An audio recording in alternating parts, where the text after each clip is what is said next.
dobré, keď si vnímavý pedagóg všíma na svojich žiakoch, čo ich naozaj zaujíma, na čo majú talent a dokáže ich podporiť a usmerniť. Je však dôležité, ak si niekto všíma aj prácu samotných pedagógov.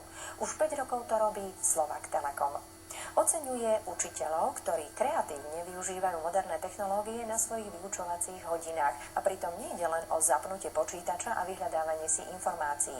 Mnohí pedagógovia totiž vymysleli zaujímavé projekty, vďaka ktorým sa niekedy klasicky nutné predmety stanú pre žiakov naozaj príťažlivé.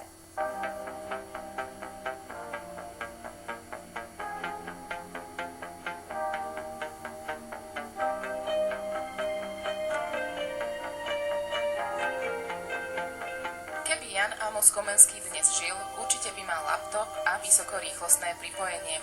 Tak sa vyjadril jeden z ocenených. Učiteľský Oscar priznali tým najkreatívnejším z materských, základných, stredných a špeciálnych škôl. A bolo naozaj z čoho vyberať.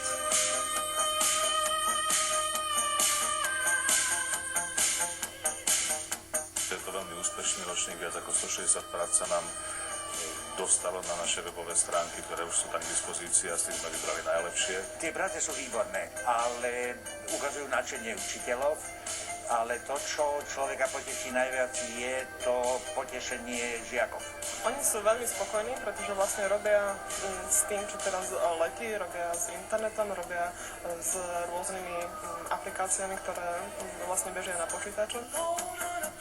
Počítač, kamera, fotoaparát, pripojenie na internet, ale aj obľúbený Facebook. Aj to sú dnes učebné pomôcky, ktoré deti užitočne používajú vďaka moderne zmýšľajúcim učiteľom. A tak môže vzniknúť na klasických predmetoch elektronický čitateľský denník, reklamná kampaň či videokonferencia.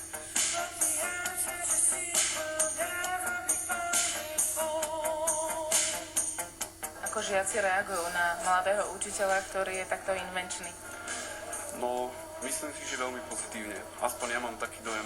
Učitelia dosť výrazne formujú osobnosť mladého človeka. Aký by podľa vás mal byť pedagóg, aby zaujal študentov? Určite tvorivý a mal by určite využívať informačno-komunikačné technológie, pretože sú motivujúce nielen pre učiteľa, ale najmä pre žiakov.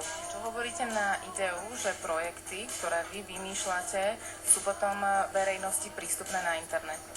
Ja s tým nemám problém, dokonca ja sama oceňujem, ak nejaký projekt nájdem na internete a motivuje alebo inšpiruje mňa k ďalšej práci. Závidím dneska študentom, že môžu mať takých fantastických a kreatívnych učiteľov. A dneska vo virtuálnej knižnici, ktorá je na internete, už je vyše 800 prác, čo je naozaj veľmi úctyhodné číslo.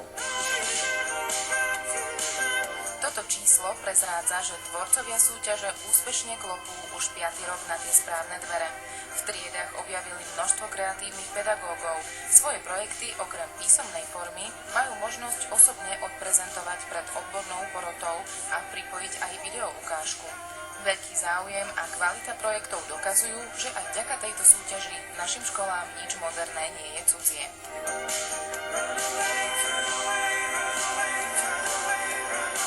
Krajší pocit, ako keď študenti ocenia našu prácu, ale nie je ani horší pocit, ako keď študenti si nevážia našu prácu. Spestriť vyučovanie a tým zaujať žiakov a udržať ich pozornosť nie je v dnešnej dobe pre pedagógov vždy jednoduché. Preto si takéto uznanie zaslúžia. Okrem finančnej odmeny im organizátori dopriali oddych v prostredí krásneho hotela. V uvoľnenej atmosfére si prevzali ceny, oslávili svoje víťazstvá a ukázali, že majú zmysel pre humor a vedia sa aj zabaviť.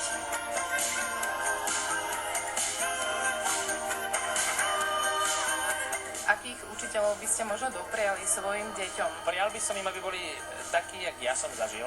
To znamená, že keď som bol ten prváčik, tak som tak miloval tú svoju učiteľku Holu, volala sa Hola, že som mu normálne za ruku dovedol domov. Najviac si spomínam na tých najprísnejších, ale v dobrom paradoxne. My sme mali fyzikára, ktorý nás mládil jak rašatán, takým kusom gumy.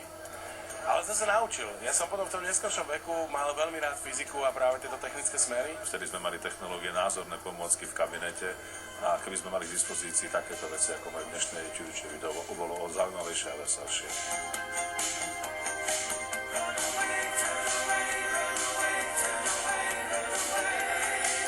Vďaka odvážnym učiteľom, ktorí sa neboja zapojiť do vyučovania fantáziu a moderné technológie, môže byť dnes pre deti škola hrou.